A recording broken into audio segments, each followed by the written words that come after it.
Hoje vamos analisar um caso aterrorizante que vai te deixar chocado. Então assista a este vídeo até o final. Uma manhã normal se transformou em medo.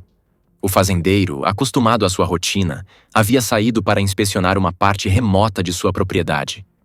Um pedaço de terra que raramente visitava. Ele não esperava nada fora do comum, mas o que encontrou fez um arrepio percorrer sua espinha. Ali, em uma clareira, estava o que parecia ser uma fogueira improvisada. Um círculo de pedras queimadas envolvia uma cama de cinzas e fragmentos parcialmente carbonizados. Sem perder mais um segundo, ele pegou o telefone e chamou as autoridades. Em menos de uma hora, delegados do xerife e especialistas forenses chegaram ao local, movendo-se rapidamente para isolar a área com a fita amarela de cena de crime. O ar ficou tenso enquanto os peritos iniciavam seu exame minucioso, peneirando as evidências. A análise preliminar confirmou os piores temores do fazendeiro. Alguns dos fragmentos de ossos eram humanos. Queridos espectadores, temos as melhores histórias de crimes aqui no nosso canal. Para não perder nenhuma, inscrevam-se e, por favor, deixem um like no vídeo. Neste caso de crime real, examinaremos a história de Andrew MacDonald, que nasceu em 23 de setembro de 1989 na Jamaica, onde desde muito jovem demonstrou a tenacidade e a determinação que mais tarde a ajudariam a alcançar sucesso nos negócios. Sua infância nem sempre foi fácil. Sua família frequentemente enfrentava dificuldades financeiras, e Andrew rapidamente aprendeu a valorizar cada oportunidade que surgia em seu caminho. Apesar dos desafios, seus pais lhes incutiram respeito pela educação e a necessidade de trabalhar duro para mudar as próprias circunstâncias para melhor. Esses princípios moldaram o caráter de Andrew. Atenciosa, focada em objetivos e dotada de uma habilidade natural de se conectar com as pessoas ao seu redor. Mesmo na adolescência, Andrew já mostrava um espírito empreendedor. Ela ajudava parentes que vendiam produtos em feiras locais, sempre pensando em novas ideias para ampliar a oferta ou atrair mais clientes. Não demorou para que começasse a vislumbrar horizontes mais amplos e a considerar seriamente uma mudança para os Estados Unidos. A promessa de maiores oportunidades, tanto acadêmicas quanto profissionais, a inspirava. Após concluir sua educação básica na Jamaica, ela se candidatou para estudar no Silpasanawa, vendo nisso seu primeiro grande passo rumo a uma nova vida. A decisão de se mudar para os Estados Unidos não foi fácil. Além da nostalgia por sua terra natal, Andrew enfrentava o desafio de recomeçar em um país estrangeiro. Mas, segundo amigos, ela mergulhou nessa transição com sua energia característica. Nos primeiros anos no Equidinerua, conciliou vários empregos no setor de serviços enquanto frequentava a faculdade, determinada a adquirir as credenciais e habilidades que eventualmente lhe permitiriam abrir seu próprio negócio. Repetidamente enfatizava que queria fazer algo significativo, cuidar de pessoas necessitadas, especialmente idosos. Pouco tempo depois, Andrew se estabeleceu em San Antonio, Texas, onde decidiu criar raízes de longo prazo. Inicialmente, trabalhou em pequenas organizações que prestavam serviços de cuidados a idosos. Durante esse período, ganhou experiência prática e desenvolveu uma visão clara do que deveria ser um atendimento de qualidade a pessoas idosas, não apenas visitas formais de cuidadores, mas também um genuíno senso de família e acolhimento. Dessa visão nasceu o conceito da Starlight Homes, a empresa que Andrew fundou e administrou com dedicação excepcional. Desde os primeiros dias, a Starlight Homes exigia todo o seu tempo e energia. Ela mesma contratava funcionários, conduzia entrevistas, supervisionava a qualidade dos serviços e nunca hesitava em assumir tarefas extras. Se necessário, comprava mantimentos para clientes ou acompanhava o estado de saúde deles. Esse comprometimento fez dela uma figura respeitada na comunidade local. No final da década de seus 20 anos, ela levava um estilo de vida modesto, mas confortável, em San Antonio, onde morava com o marido, Andrew MacDonald, major da Força Aérea dos Estados Unidos.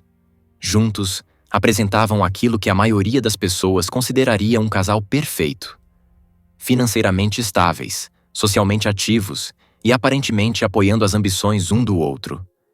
No entanto, sob a superfície, como alguns amigos e conhecidos afirmariam mais tarde, Havia pequenas fissuras no casamento que, se não tratadas, poderiam ter se transformado em rachaduras profundas capazes de abalar toda a comunidade quando Andreen foi dada como desaparecida no final de fevereiro de 2019. Em uma noite fria, perto do fim daquele mês, amigos próximos de Andreen começaram a perceber que algo não estava certo. Normalmente, Andreen era pontual, cuidadosa em responder às ligações telefônicas e rápida em retornar mensagens de texto caso alguém precisasse remarcar um encontro. Mas, de repente, parecia que havia ficado em silêncio. Mensagens de texto não recebiam resposta, chamadas iam direto para cintar a caixa postal e até mesmo suas redes sociais. Um canal que ela usava com frequência para compartilhar atualizações sobre sua vida pessoal e profissional. Não mostravam sinais de atividade recente. Preocupados, mas ainda não alarmados, alguns amigos tentaram encarar a situação como um período de muito trabalho em sua agenda. Afinal, administrar uma empresa que oferecia cuidados em tempo integral a idosos podia ser exaustivo, e não era totalmente fora de caráter que Andreen se dedicasse intensamente a projetos especiais ou expansões por dias seguidos. No entanto, o silêncio se estendeu muito além do que qualquer pessoa que a conhecesse consideraria normal. No dia seguinte, aqueles que dependiam de suas decisões de gestão na Starlight Homes começaram a ficar preocupados, e os funcionários que contavam com suas instruções diárias perceberam que ela não havia atualizado nenhuma escala ou lista de serviços. Uma sensação de inquietação começou a se espalhar. Ainda relutante em assumir o pior, sua amiga Carla, que conhecia Andreen por meio de uma rede local de empreendedores, decidiu passar na residência dos McDonald para verificar se talvez Andreen estivesse apenas doente ou tivesse enfrentado alguma emergência que a impedira de seguir sua rotina habitual.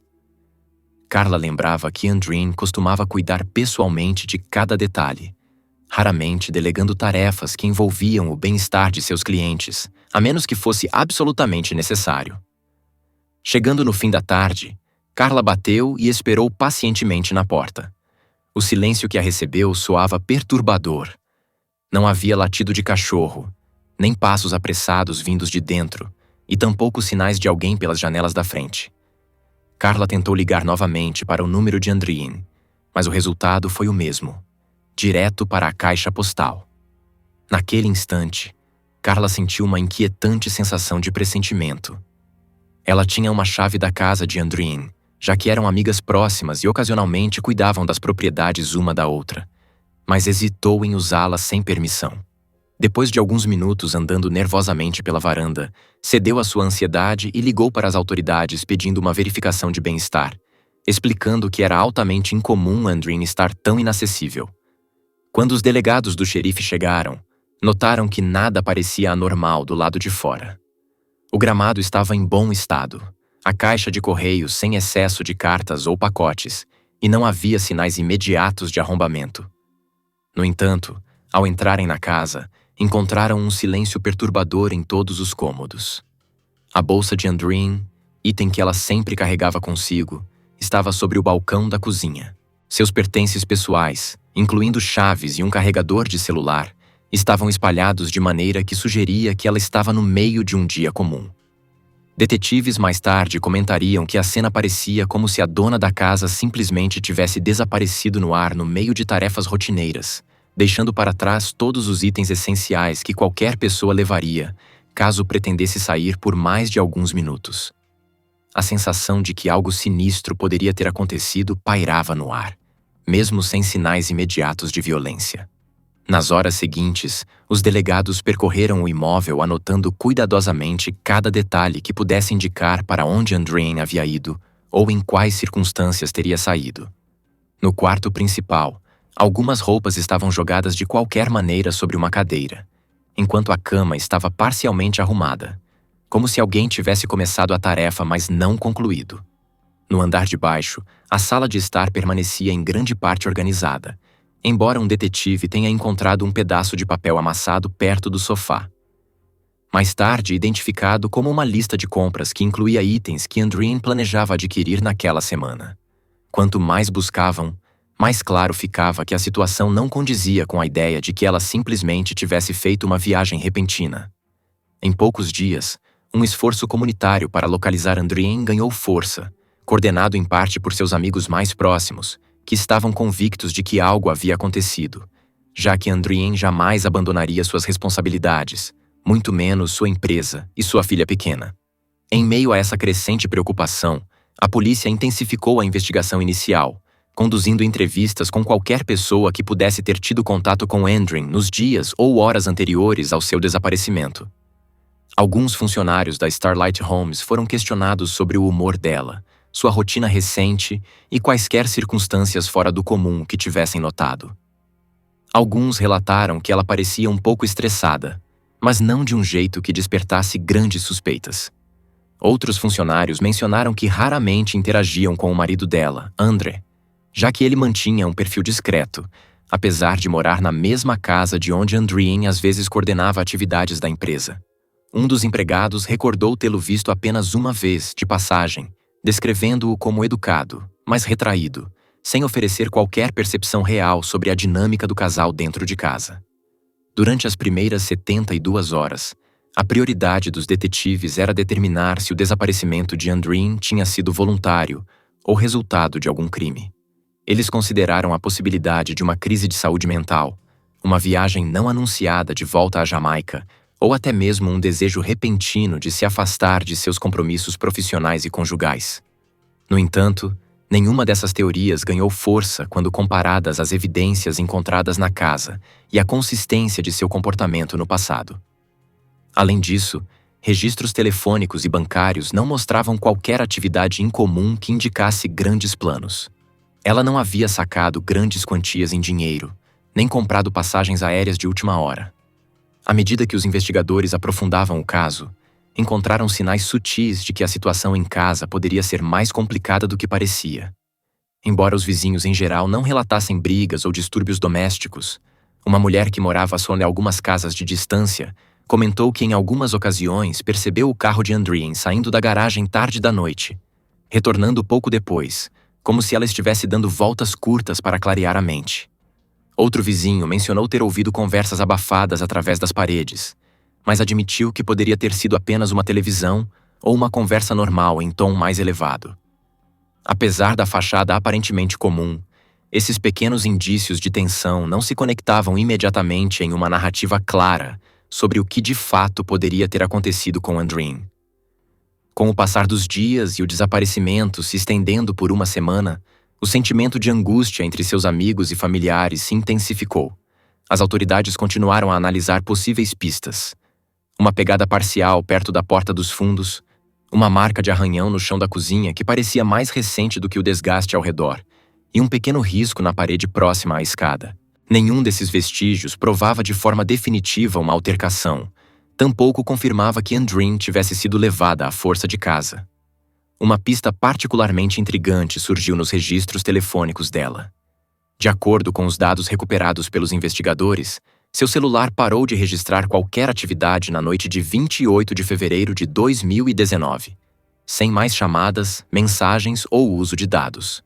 Normalmente, o telefone era quase uma extensão de sua mão, dado seu papel em gerenciar escalas de funcionários e coordenar o atendimento de pacientes. O silêncio repentino levantou suspeitas. A polícia considerou a possibilidade de que Andrienne tivesse desligado o aparelho por conta própria, mas para a maioria das pessoas que a conheciam, o cenário mais plausível era de que algo a tivesse impedido de usar o telefone, ou de que o dispositivo tivesse sido deliberadamente destruído ou descartado. Somando-se ao mistério, os investigadores procuraram Andrew MacDonald para obter uma declaração oficial. Inicialmente, ele disse que não tinha certeza de onde Andrienne estava e sugeriu que talvez ela tivesse apenas saído para esfriar a cabeça após alguns desentendimentos conjugais. Afirmou que ela já havia tirado pausas antes, embora nunca por muito tempo, e garantiu que voltaria por conta própria.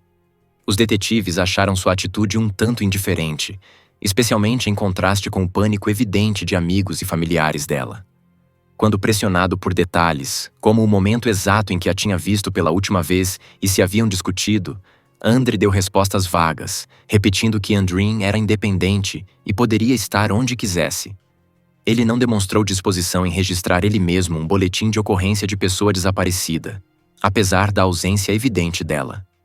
Paralelamente, equipes forenses analisavam os rastros digitais de Andrin, examinando e-mails, mensagens de texto e pesquisas online para verificar se ela havia mencionado sentir-se ameaçada ou planejado partir. Notaram algumas mensagens recentes a amigas mencionando estresse, mas nada alarmante a ponto de justificar um desaparecimento total.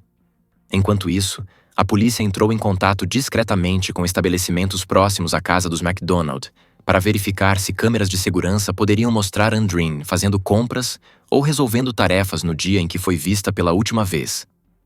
Embora alguns comerciantes tenham entregue horas de gravações, nada conclusivo mostrava sua movimentação em horários incomuns.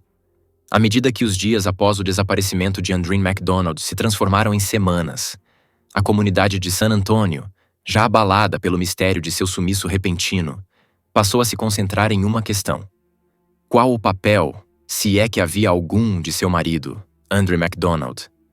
Os investigadores mantiveram desde o início uma linha de questionamento cordial, mas persistente, com Andre, mas foi seu comportamento, somado a uma série de descobertas intrigantes, que gradualmente o elevaram de alguém simplesmente ligado a uma mulher desaparecida para o principal suspeito em um caso que cada vez mais se desenhava como um crime. Vizinhos, conhecidos ocasionais e até alguns parentes distantes começaram a relatar sinais sutis, mas perturbadores, que haviam ignorado ou desconsiderado como meras tensões conjugais. No começo, os detetives tentaram dar a Andre o benefício da dúvida, considerando que o luto, o estresse e o medo poderiam levar alguém a agir de formas que parecessem suspeitas. Quando questionado sobre a data e hora exata em que tinha visto Andrin pela última vez, ele fazia uma pausa, ficava em silêncio por alguns instantes e então dava respostas vagas, mencionando apenas o final de fevereiro, como se tivesse dificuldade em lembrar detalhes específicos. Para investigadores acostumados a analisar linguagem corporal e incoerências, esse comportamento disparou alarmes silenciosos. Notaram que ele evitava usar o nome de Andrin, referindo-se a ela apenas como minha esposa, em um tom monótono que não transmitia preocupação nem urgência.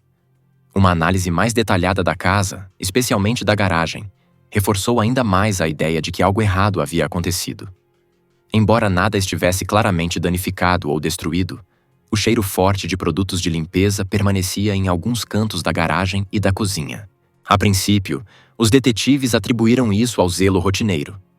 Andrin tinha a reputação de ser extremamente cuidadosa com a limpeza. Mas um técnico forense notou uma descoloração estranha perto de um ralo no chão da garagem.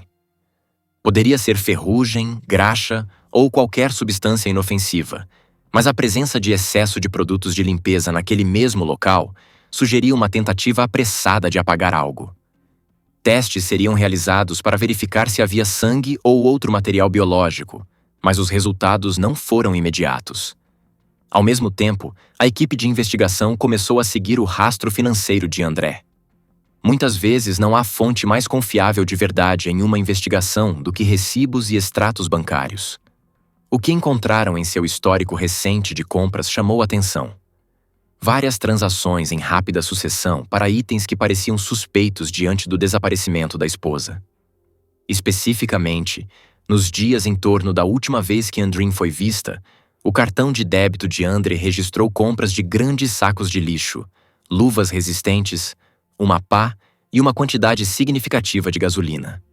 Embora qualquer um desses itens pudesse ter uma explicação inocente, talvez um projeto no quintal ou tarefas domésticas comuns, em conjunto, desenhavam um quadro mais sombrio. Além disso, imagens de câmeras de segurança das lojas confirmavam essas compras, mostrando Andre apressado, pegando os produtos das prateleiras com determinação, em vez da atitude casual de alguém cumprindo tarefas rotineiras. Ele pagou em dinheiro em algumas lojas, sugerindo consciência de que transações com cartão de crédito ou débito criam um rastro documental claro. Os investigadores coletaram discretamente essas filmagens e as adicionaram ao dossiê crescente. A próxima reviravolta significativa surgiu quando uma amiga de Andrin recordou uma conversa na qual Andrin havia confidenciado que estava preocupada com o casamento. Segundo essa amiga, Andreen mencionou que André estava cada vez mais tenso e que pequenas discordâncias se transformavam em discussões acaloradas. Embora Andreen nunca tenha afirmado diretamente sentir-se fisicamente ameaçada, ela se preocupava com as finanças, o futuro da filha e a estabilidade do ambiente familiar, ainda que permanecesse firme em seu foco nos negócios. A lembrança da amiga, combinada com os itens suspeitos que Andre havia comprado, levou os investigadores a reavaliar toda a situação.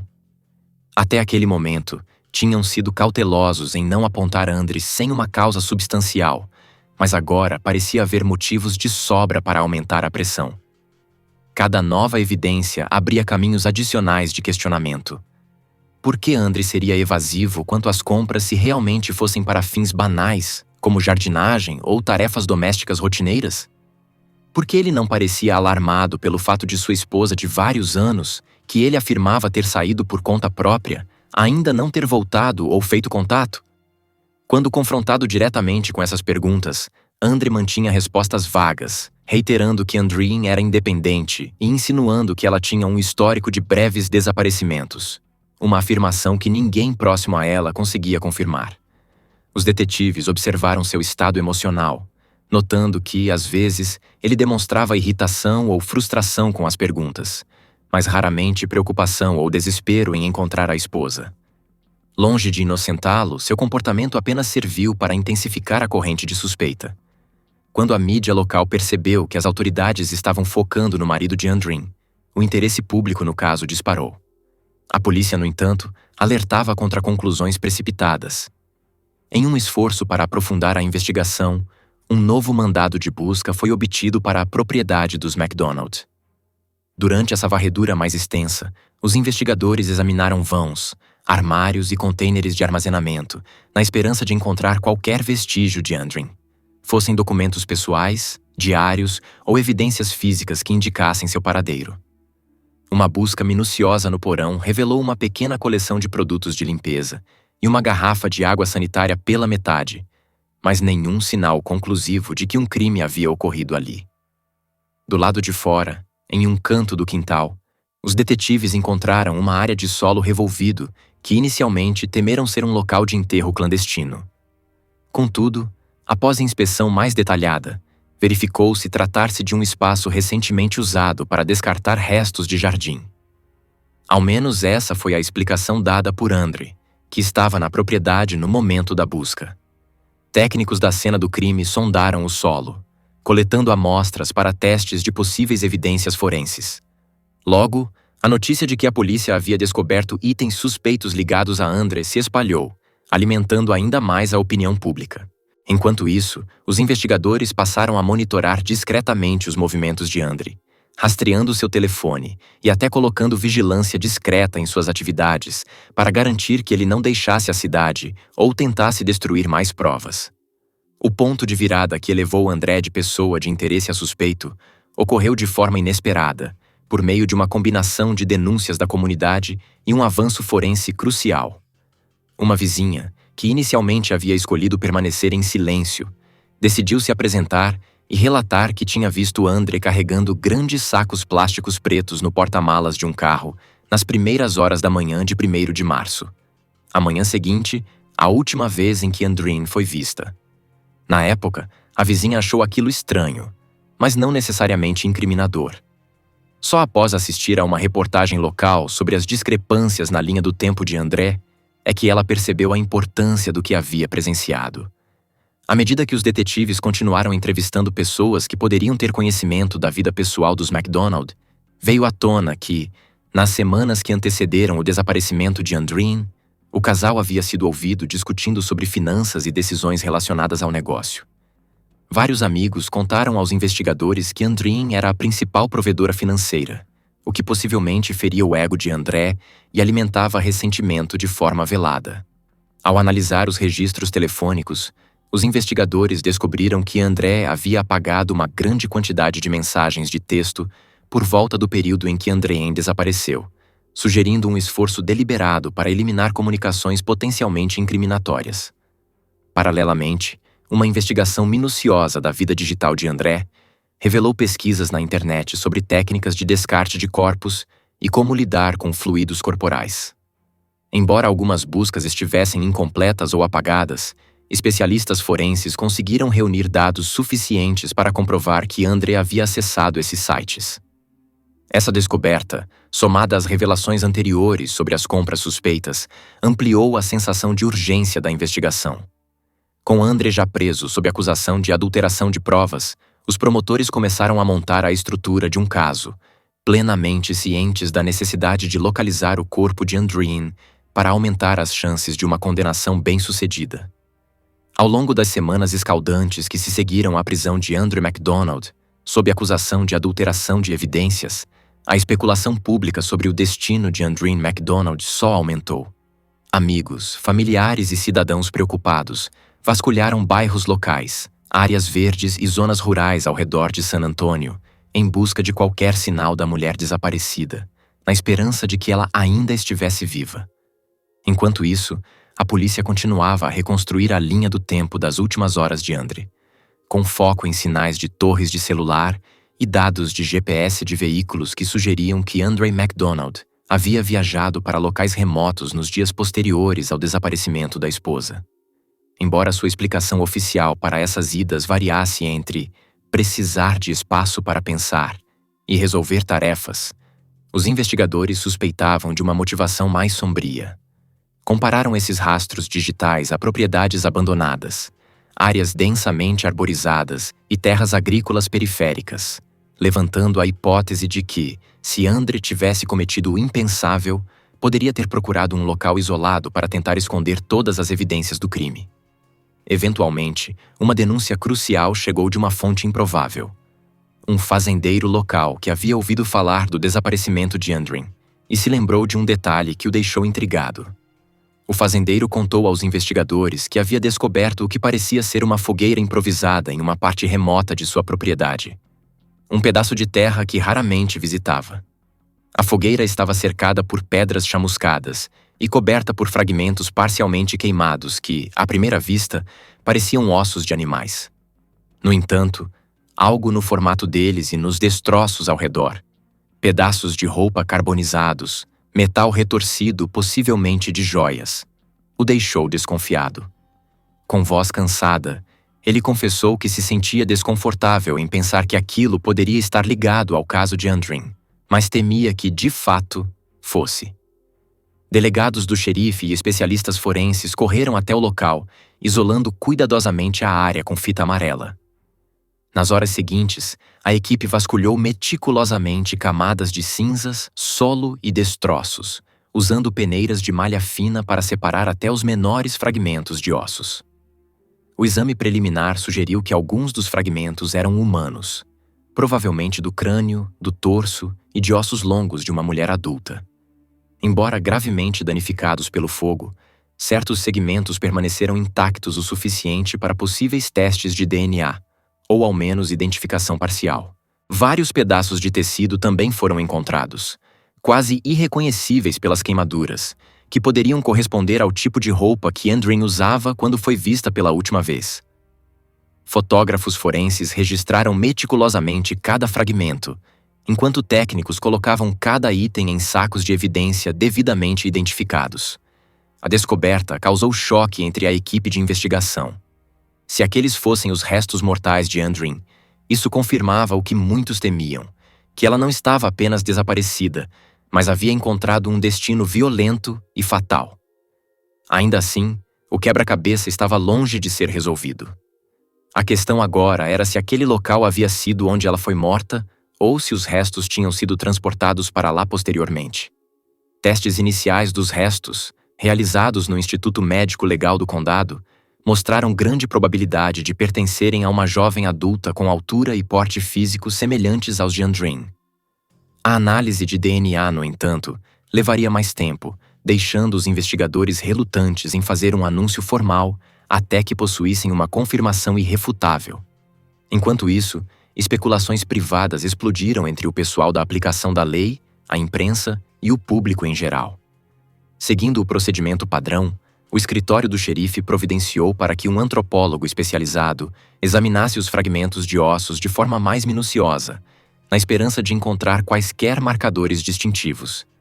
Esse especialista confirmou que os fragmentos provavelmente se originavam de uma mulher adulta, embora os extensos danos causados pelo calor significassem que certos métodos forenses típicos, como a análise de dentes intactos ou impressões digitais parciais, tinham utilidade limitada. Dias se transformaram em semanas enquanto o processo oficial de identificação se arrastava, cada novo resultado acrescentando mais uma peça ao mosaico. Restos fragmentados de uma mandíbula continham pistas dentárias suficientes para serem comparados aos registros de Andrin, e o DNA mínimo que pôde ser extraído de certos fragmentos ósseos intactos mostrou uma alta probabilidade estatística de que pertenciam a Andrin MacDonald. Entre as evidências físicas mais condenatórias estava um fragmento chamuscado do que parecia ser cabelo sintético preso a tecido parcial. A comparação com a textura e a cor conhecidas do cabelo de Andrin forneceu uma confirmação adicional. Finalmente, munido desses achados coletivos, o legista declarou que os restos eram, de fato, de Andrin. Essa identificação formal foi um ponto de virada no caso. O escritório do xerife anunciou a notícia em uma coletiva de imprensa solene, expressando condolências à família enquanto reafirmava seu compromisso de obter justiça. Enquanto isso, Andre manteve seu silêncio, exceto quando se comunicava através de seu advogado. Seu advogado insistiu publicamente que não existia prova conclusiva de assassinato, afirmando que os restos, embora fossem realmente de Andrin, não necessariamente provavam como ela morreu ou quem era o responsável. Um comunicado de imprensa combativo insinuou potenciais suspeitos ou cenários alternativos, mas sem fornecer detalhes específicos. A simpatia pública por André era escassa nesse estágio, embora algumas pessoas apontassem que, no sistema legal americano, ele permanecia inocente até ser provado culpado. Ainda assim, no tribunal mais amplo da opinião pública, ele já estava condenado. Andrew MacDonald estava em prisão domiciliar desde abril de 2021. No entanto, poucos dias antes de seu julgamento começar, em 17 de janeiro de 2023, ele inesperadamente quebrou o silêncio. Até aquele momento, ele havia se recusado a falar sobre os eventos que levaram à morte de sua esposa. Mas agora, ele começou a compartilhar sua versão do que aconteceu naquela noite fatídica. 28 de fevereiro de 2019. Nesse dia, Andre e sua esposa, Andrin MacDonald, estavam no escritório de um consultor fiscal. Durante a reunião, Andre descobriu que 1 ano antes, Andrin havia iniciado secretamente um novo negócio sem o seu conhecimento. Essa revelação o chocou e o encheu de raiva. Uma discussão acalorada explodiu entre o casal. Mais tarde naquela noite, a discussão continuou em casa. Segundo Andre, ele lutava para controlar suas emoções e decidiu sair de casa para esfriar a cabeça, parando em um posto de gasolina. Mas nem isso diminuiu a tensão. Ele e Andrin continuaram a disputa por mensagens de texto. Quando voltou para casa, ele levantou a possibilidade de divórcio e de dividir igualmente os negócios. Essa ideia enfureceu Andrin. Percebendo que poderia perder parte de seu negócio, ela perdeu a calma e entrou furiosa no quarto onde o marido estava. Segundo André, quando sua esposa entrou no quarto, ele se virou e de repente a encontrou bem na sua frente. Nesse momento, ele afirma que Andrin inesperadamente cuspiu em seu rosto. Nesse momento, eu a agarrei porque ela estava bem na minha frente, lembrou. Acho que batemos nossas cabeças juntos e acredito que ela sofreu um ferimento no rosto. Depois disso, ele disse que Andrin correu para o banheiro e acendeu a luz. Quando viu seu rosto ensanguentado no espelho, sua raiva se intensificou. Ela se olhou e ficou furiosa. Então ela veio contra mim, contou André. Ele afirma que tentou desviar dos golpes, protegendo o rosto e a cabeça. Em meio à luta, ele a agarrou, forçou-a ao chão e a chutou 2 vezes. Depois disso, segundo Andre, ele deixou o quarto para colocar a filha do casal, Alaina, na cama. Quando voltou cerca de 30 minutos depois, sua esposa estava morta. Entrei em pânico, admitiu. Temendo as consequências, Andre levou o corpo de Andrien para um campo, a despiu e voltou para casa para queimar suas roupas. No entanto, as evidências coletadas pelos investigadores levantaram dúvidas sobre a história de Andre. Uma das provas mais condenatórias foi a presença do sangue de Andreen em um martelo amarelo encontrado em sua casa. Esse detalhe não correspondia à afirmação de André de que a morte dela havia sido acidental. Ele tinha uma explicação para isso também. Sob juramento, ele testemunhou que mais tarde voltou ao campo onde havia deixado o corpo, levando um martelo, um galão de gasolina e um plano. Eu estava furioso e queria vingança contra a pessoa que acreditava ser responsável por tudo, disse. De toda a história, ficou claro que ele considerava sua esposa a culpada. Quando começaram as declarações iniciais, o promotor traçou um retrato sombrio de um homem que ressentia o sucesso e a independência da esposa. Depois que ambos os lados apresentaram seus argumentos finais, a tensão atingiu seu auge. A acusação pediu ao júri que considerasse a montanha de coincidências, que, em conjunto, formavam um caso condenatório. Por outro lado, a defesa se apoiou fortemente na ausência de testemunhas oculares diretas. Eles sugeriram que ele havia entrado em pânico após uma morte acidental, uma explicação que, se acreditada, poderia reduzir consideravelmente a acusação. Quando o júri se retirou para deliberar, a comunidade prendeu a respiração. Dias de deliberação se passaram, sem um veredito rápido, sinalizando que os jurados estavam lutando profundamente com as complexidades do caso. Finalmente, depois do que pareceu uma eternidade para ambas as famílias, o júri anunciou que havia chegado a um veredito. O júri considerou Andrew MacDonald culpado, mas não de assassinato em primeiro grau. Em vez disso, ele foi condenado por uma forma menor de homicídio, especificamente homicídio culposo. O veredito trouxe uma mistura complexa de alívio e angústia para os entes queridos de Andreen. Embora eles esperassem por uma condenação por assassinato, encontraram consolo no fato de que o júri responsabilizou André, rejeitando suas alegações de inocência. O juiz impôs a pena máxima por homicídio culposo segundo a lei do Texas, 20 anos de prisão, juntamente com uma multa considerável.